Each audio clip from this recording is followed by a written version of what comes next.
You're watching WHO-TV Des Moines, Iowa's News Center. And now, Scott Pope and Susie Robinette. Chief Meteorologist Mike Lozano. And Jeff Beim with sports. This is News Center 13 tonight. Good evening, everyone. Thanks for joining us tonight. The 71st Iowa General Assembly is underway. And if today is any indication, lawmakers seem to have hit the ground running. They tackled a number of controversial issues right off the bat today. Our State House reporter Brooks Humphreys has a report on day one of the 86th session.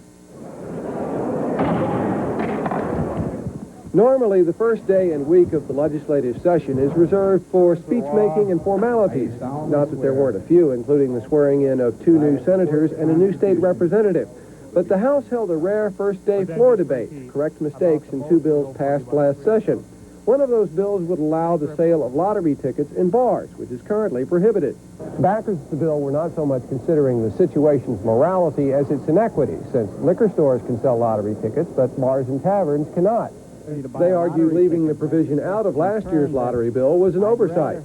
There's a large potential market out there that we thought that we had tapped for those sales. We had not, and this bill simply corrects that. The bill would produce an additional $4 million in lottery revenue each year, but there was some question about the propriety of selling tickets to someone who might be drunk. In general, I think that adults should choose how they want to spend their money, and we shouldn't be in there interfering with that choice. However, selling tickets where people have gone to drink, where their judgment might be impaired, tips the balance, for me at least, against letting a lottery operate that sells tickets in bars. After a short debate, the House approved the bill 69 to 26, and easy approval by the Senate is also expected. Brooks Humphreys, News Center 13. Other work in the Iowa Senate today dealing with how the state will buy its trucks and cars in the future. Now, you may remember the incident last year when the Iowa Transportation Commission decided to buy Toyota trucks instead of American-made trucks. That action prompted Democratic leaders to begin pushing for legislation that would prohibit that same incident from ever happening again. Well, today, the Senate Transportation Committee gave preliminary approval to a bill that would force state agencies to favor American manufacturing when buying cars and trucks. Under the bill, the state would be required to accept a bid from an American automaker if it is within 5% of the cost of the lowest foreign bid. And tomorrow morning, the governor delivers his condition of the state message and what he'd like to see the legislature accomplish this session.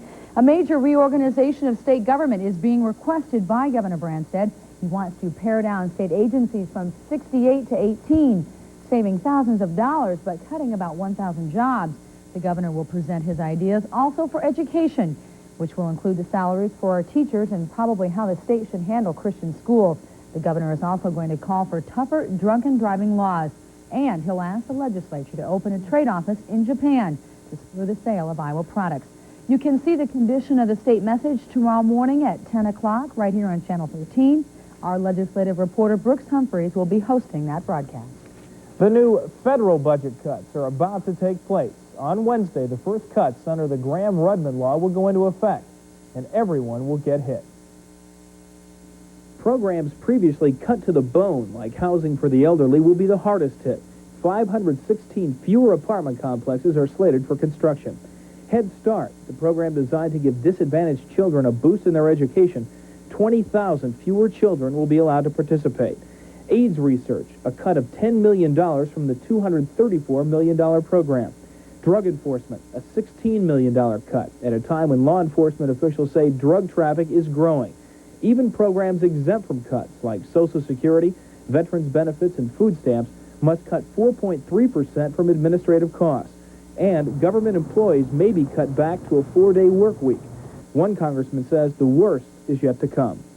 If Graham-Rudman is implemented in its entirety through 1991, you will virtually have no FBI, no Coast Guard, no IRS, no student loans, no Army. Now, back here in Iowa, House Speaker Don Abenson says Graham-Rudman could eventually lead to state tax increases, but he says probably no major increases, at least in Iowa this year. Well, Scott, the governor of Louisiana has an idea to raise money for that state. Edwin Edwards already faces the possibility of a new trial on racketeering charges. Now he's deep in a new controversy. He's proposing legalized gambling in Louisiana and New Orleans. This is the last great opportunity in this century, in my judgment, for this city to wake up and be what it ought to be. Edwards says in 2 years, gambling would raise $350 million and create 100,000 new jobs. But he faces a titanic struggle between the state and conservative church forces in Louisiana. There is going to be more banks getting into the stock brokerage business soon.